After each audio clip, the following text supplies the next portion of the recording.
Hello, friends, and welcome to the show. We're so glad that you've all decided to join us here today. But we want to give a very special welcome to all of the moms out there. It's that time of year again when we celebrate mothers. The role that mothers play is so important to families and to our society as a whole. The Bible tells us many times to honor our mothers, and we hope that today's show does just that. In this episode, we'll hear from a young mom who lost her way for a season of her life and wound up in places that she certainly didn't want to be. But listen in as Compagnon from Deer Lake demonstrates how the loving arms of God are always there to transform and redeem. Also singing a couple of songs for us, we're thrilled to welcome Rowsell from Grand Falls, Windsor to the Heart Matters stage. And we're excited to have a special Mother's Day message from Pastor Ashley Kentie. So kick back and relax for the next little while and enjoy the show.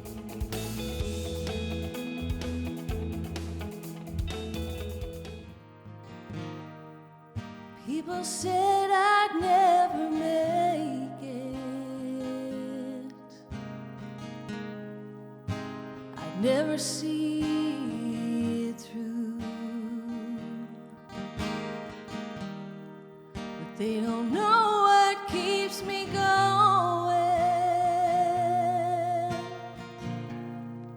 I guess they never had met you. Oh, my life was in shambles until the day you came along. Turned my tears into laughter, and you gave me a brand new song. Now I'm still holding on. Lord, I'll never let you go. You gave me a smile. You touched my heart. You touched my soul. And the bridges that's behind me, Lord, I'll burn them to the ground. 'Cause I'm still holding on to the best thing I ever found.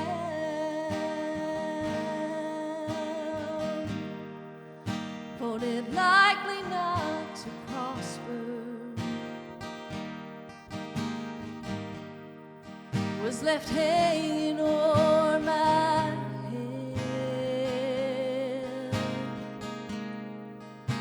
You'll never count for nothing,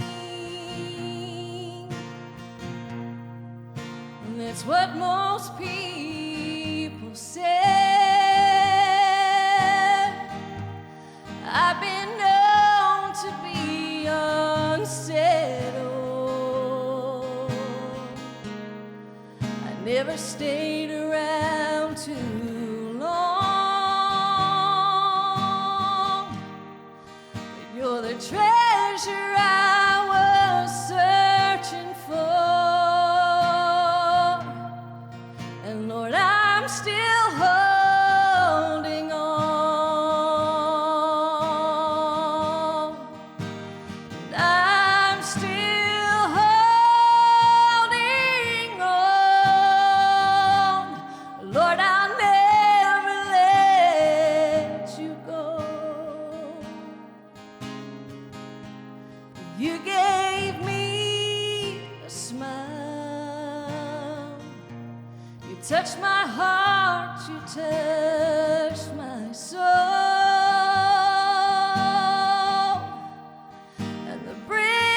to the best thing I ever felt.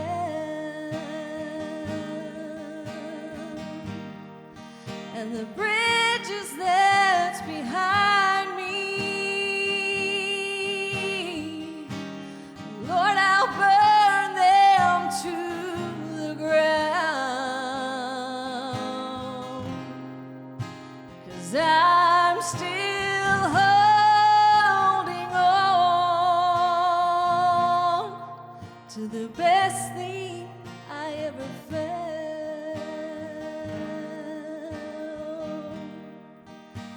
And I'm still holding on to the best thing I ever felt.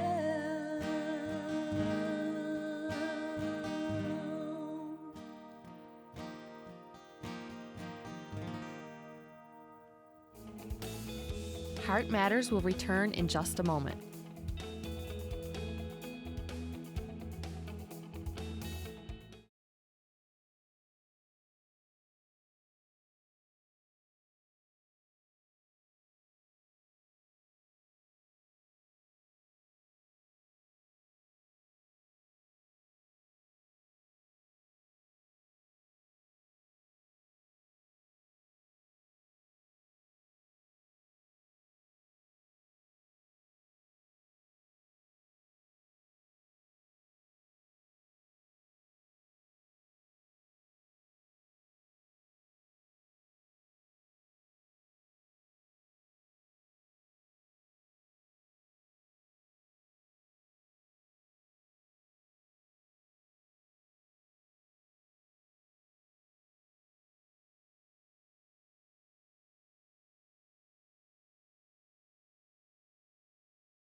Hi, my name is Hannah Compagnon.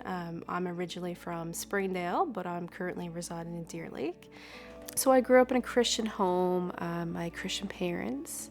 I was involved with youth group, I was on a worship team, I was in a nursery, so I done everything that I could to be involved with the church. So that lifestyle was definitely not new to me, and I really enjoyed it at the time. I was in my teenage years when the dynamic of our youth group changed and the leadership dealt with it the best they could at the time. But it just wasn't the same after that. Instead of going to God and working through that, I fell back into the world, and I was trying to get a sense of belonging of where do I fit in. And that's when I started hanging out with people that didn't have the best influence on me at the time. Now, they were fantastic people, but they didn't have the best lifestyle and stuff. So I feel like that was my introduction to the world, alcohols and parties and stuff like that in high school. I was always still trying to figure out who I was. I was almost shifting my personality to fit in with these other people in high school like you would at a young age. So I graduated, and then I didn't know what I wanted to do after school. I was still questioning who I was. I attended school in Grand Falls, so I done hairstyling. I started hanging out with people at my hometown. I started drinking and I started partying, staying up all night, and I never wanted to leave my room. I had no ambition in life. I remember my friend at the time said, "Hey, I'm going over to Corner Brook. I'm bringing over my resumes. Why don't you come over with me?" I feel like the change kind of scared me at the time. So I said, why not? I got nothing to lose. I'm not working. I'm not doing anything. So we went over with a couple of friends. So anyways, I had to move over to Corner Brook. That was a great opportunity to work. I met a lot of people. And again, I went through different relationships with different co-workers.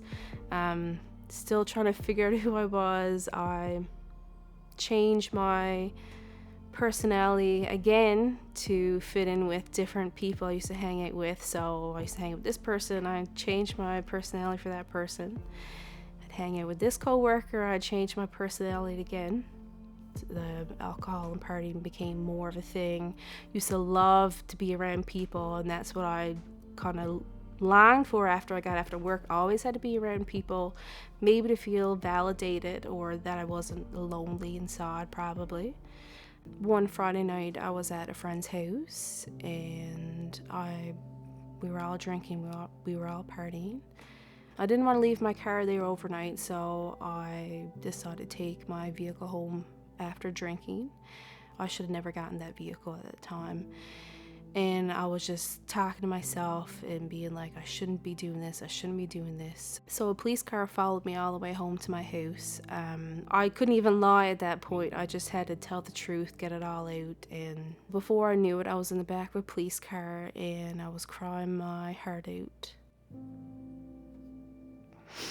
How did I get here? This is rock bottom. I'm in the back of a police car. I can't keep living this life. So I had to go through court and I lost my license for a full entire year. How do you get from to and from all the time to work, to get groceries? I met friends through this time who comforted me, but they didn't have the best lifestyle once again. I really turned to partying even more and I really experimented with drugs this time. And I felt like I kept burying my hurt more and more, and it was just layer after layer, incident after incident, and I lost a lot of friends through that as well. After a year, I went through the process of regaining my license again. I think I had to do a couple of courses and just learning, consequences and behaviors and stuff like that. I never wanted to go back. I didn't want to be that person. So I changed my workplace altogether. I changed my friendships again altogether, and I changed my lifestyle. I started working out, going to the gym all the time. So I feel like that's where I kind of tried to get my sense of worth again, just going to the gym and having a goal to work towards. That's when I thought I felt the greatest. Oh, I'm doing stuff for myself. I'm working out, make myself feel good, new friends, still trying to figure out who I am at this point as well. Life was going good. I thought, this is awesome. This is who I am. It was in 2020 when COVID hit and I ended up being pregnant. So I had my daughter in 2021 and she was so perfect, and just looking at her, I just felt so guilty of my lifestyle. I want to be a good mom. I can't keep living this life. So I felt like God specifically put people in my chair, and we had those conversations that really softened my heart over time. It was like they were specifically planted for me to speak into my life at that time. And it's like the more I searched for God, the more He showed up, the more I seeked Him, the more like this is what I was looking for. And after me doing so much in life and making the right decisions, I feel like I was an awful person. But I came to Him as I was. That's the thing. I didn't clean up. I didn't get my act in order. I just came as I was, broken. It's a process. It don't happen right away, overnight. It putting the pieces back together, but it's so rewarding. Your life might be in the worst mess it's ever been. It's never too late to return to God or cry out to Him, because He will show up no matter what. He'll deal with all the brokenness and all the hurt. God never left my side. He was with me, as a kid sleeping under a pew. He was there with me in high school. He was there with me when I was in the back of the police car. And, even when I gave birth to my daughter, I believe he was there every step of the way. He'll meet you exactly where you are.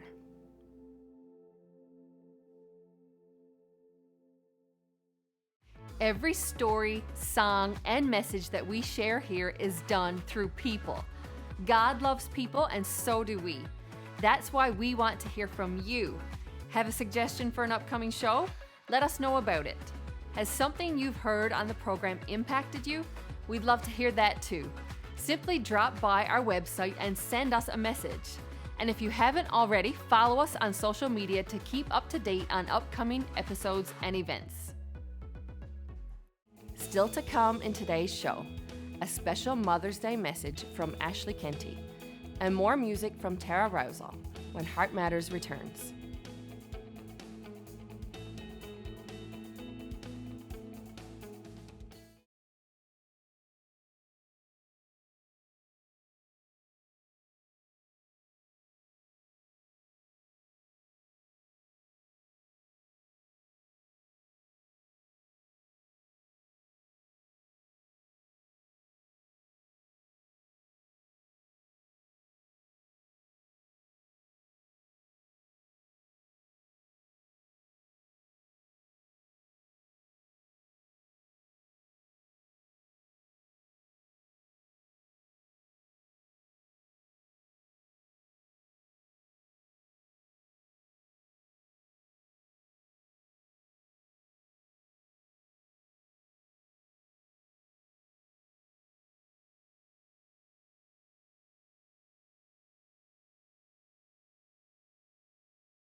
I remember the day just over 8 years ago when I sat on the couch in my living room across from my mom and she said, "You know it's time for me to go now." Hot tears spilled down my cheeks and I felt sobs welling up inside. I honestly wasn't ready. Upstairs in a tiny borrowed bassinet, my 1-week-old baby was sleeping. I was profoundly tired in a way that first-time brand new moms only know. Our little one had come into the world in his own time, and I had been in the hospital just about a week in total.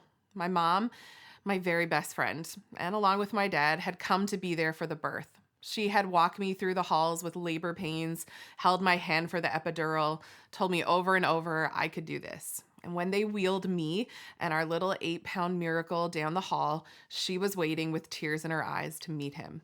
The days that came after, when we finally got home, were filled with new and terrifying experiences. Did you know they send babies home with moms who have no idea what they're doing?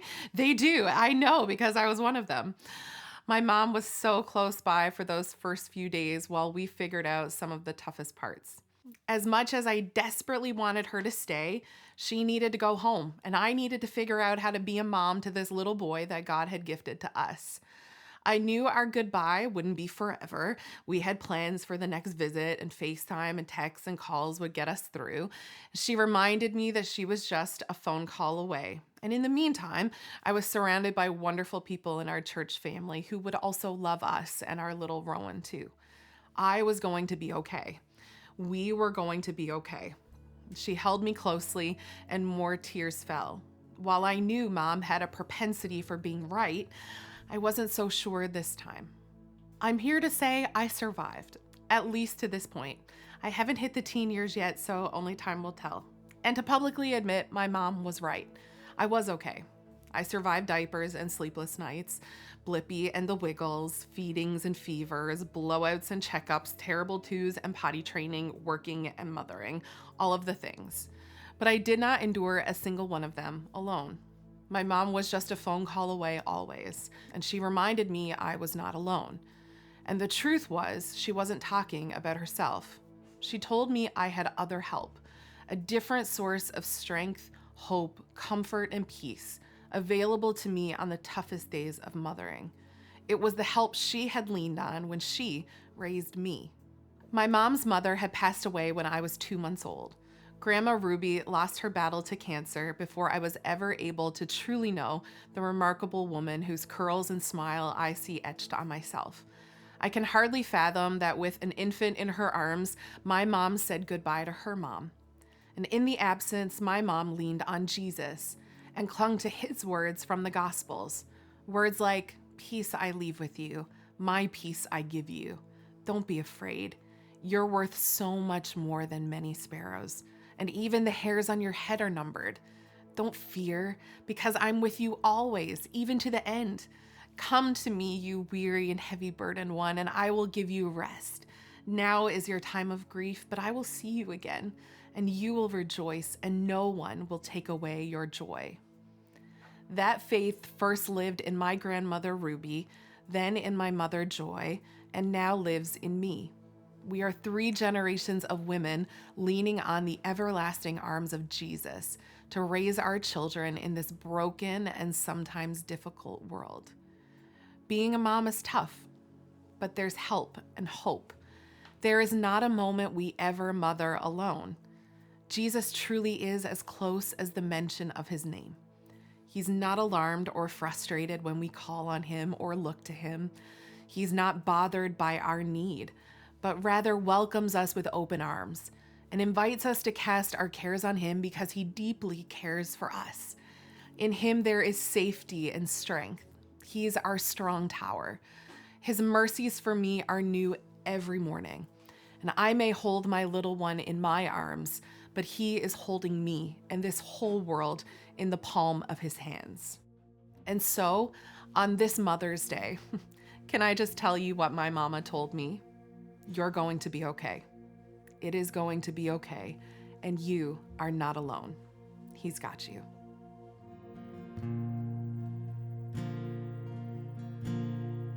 Sometimes I fall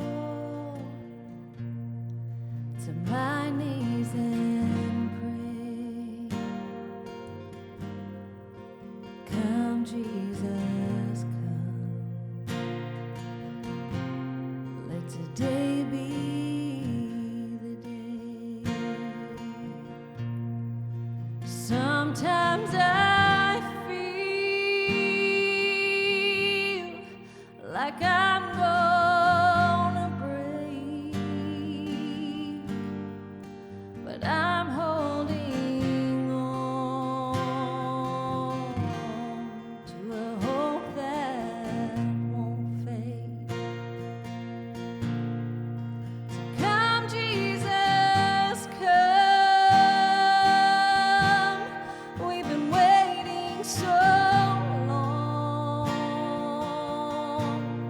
for the day you return to heal every hurt and right every wrong. We need you right now. Come and turn this around. Deep down I know this world isn't home. Come, Jesus, come.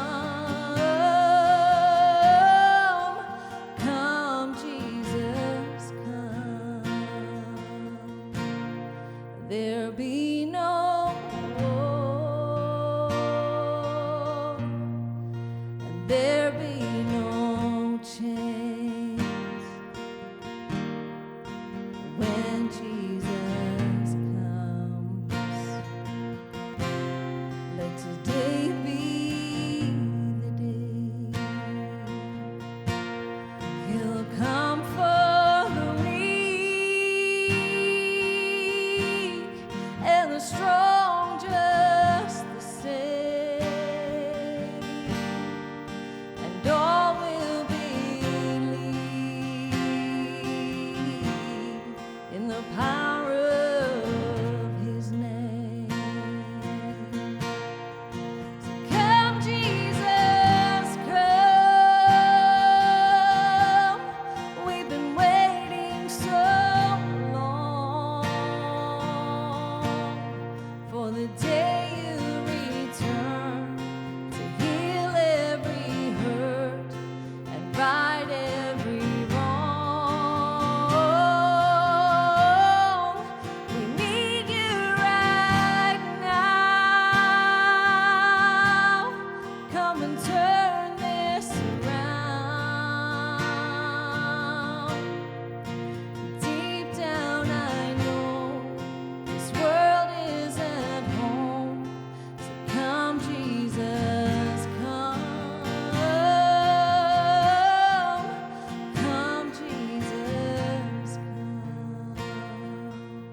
We all need to take time and reflect on how good God has been to us. In the highs and the lows, He's still God. I want to thank Tara for being today's musical guest, and a big thank you to Hannah for being open and vulnerable enough to share her story with us. When God is in the picture, everything else comes into focus. Priorities shift, and what really matters becomes clear. We pray a blessing over all of the moms watching today. We want you to know that you are loved and appreciated. Even on the days when it doesn't feel like it, remember that God sees you, and that's enough. That's all the time we have for now. Thanks for joining us, and we'll see you next time.